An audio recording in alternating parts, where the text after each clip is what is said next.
And developing tonight, this man arrested in a deadly hit and run. 25-year-old Dennis Philip Escobar in custody, believed to be driving this car that hit and killed a woman along South Broadway Sunday.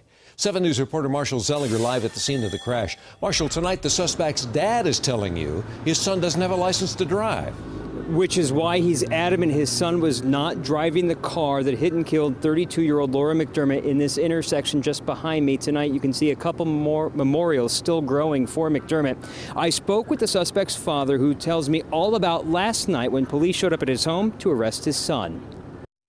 He said, "Dad, they want me. I think they want me." I said, "Son, what'd you do now?" He said, "I didn't do nothing." Police came to Dennis Escobar's house last night to arrest his son, Dennis Philip Escobar. He's suspected of driving the car in this surveillance video. Moments later, 32-year-old Laura McDermott would be hit and killed. I told my son, "Don't ever drive a car. Don't ever drive a car, because it ain't no good to drive unless you got your license." Did he tell you anything about that night? No.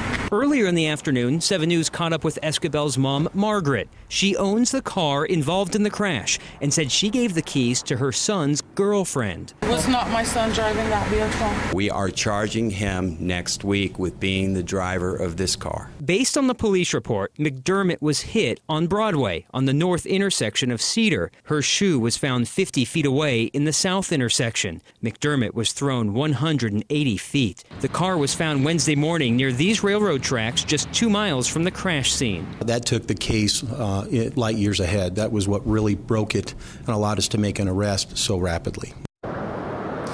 We found out tonight there were 2 women in that car when the crash happened in this intersection. We reached out to both of them. So far have not gotten a response. Neither of those women have been charged with the crime as of now. We also checked the criminal history of Escobar. He has been to prison for drug possession and for car theft.